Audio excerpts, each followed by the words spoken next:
Former Oregon basketball star Elgin Cook is headed to Las Vegas this summer.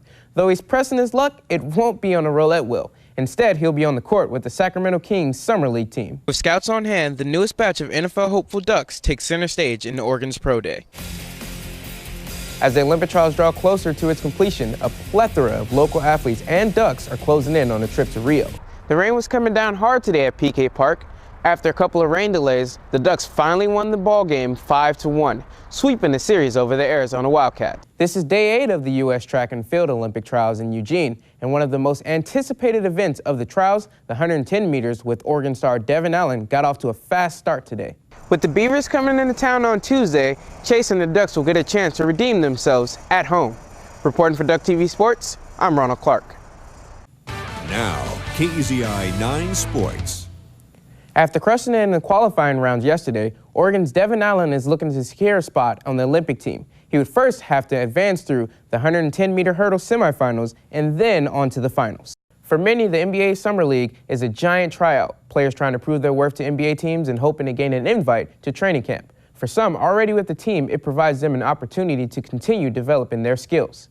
With one of the youngest rosters in the league, many trying to prove themselves to the Trailblazers, and Las Vegas taking on Phoenix. We pick up the action in a second. Pierre Jackson with the nice feed to Luis Montero for the throwdown. Blazers cut the deficit to 5. Just 1 minute later, Pat Connaughton here misses the wide open 3, but Noah Vonleh with the rebound and the putback dunk, 34-28 Phoenix. Then in the fourth, Jake Layman, who Portland acquired from Orlando on the draft day, with the steal and the and-one poster over former UW Husky Marquise Chris. Blazers, though, fall in opener 86-73. The University of Oregon has 18 D1 varsity sport teams, but they aren't the only students on campus staying fit, being active, and competing. All of our physical education classes are just that. They're an opportunity to provide activity for students, but to provide education around what that looks like and to provide opportunities for students to learn how to be active. The University of Oregon offers 526 physical education courses each year. With the opportunity that these courses provide students, along with club and intramural sports, it's hard to say that D1 athletes are the only student athletes on campus. I wouldn't just call the Division I athletes student athletes. Anybody that comes into the rec center and is active, that's an athlete as far as I'm concerned. Webster's Dictionary defines athlete as a person who is trained in or good at sports, games, or exercises that require physical skill and strength.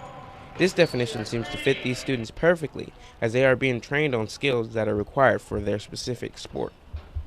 Whether they're at the highest level or whether they're at intramural sports, they are working for a team. They have coaches and they work out to stay strong. They take probably my PE class because they don't have maybe a personal trainer or a training staff, I should say, helping them. But that to me is the student athlete. To the NCAA, the D1 athletes that represent our school in intercollegiate play are the student athletes. But to others, we all can be student athletes. Everyone that walks through these turnstiles, the 4,000 or 5,000 students a day, you're all a student athlete. You might not realize it, but you're doing something active. Activity is the key to life.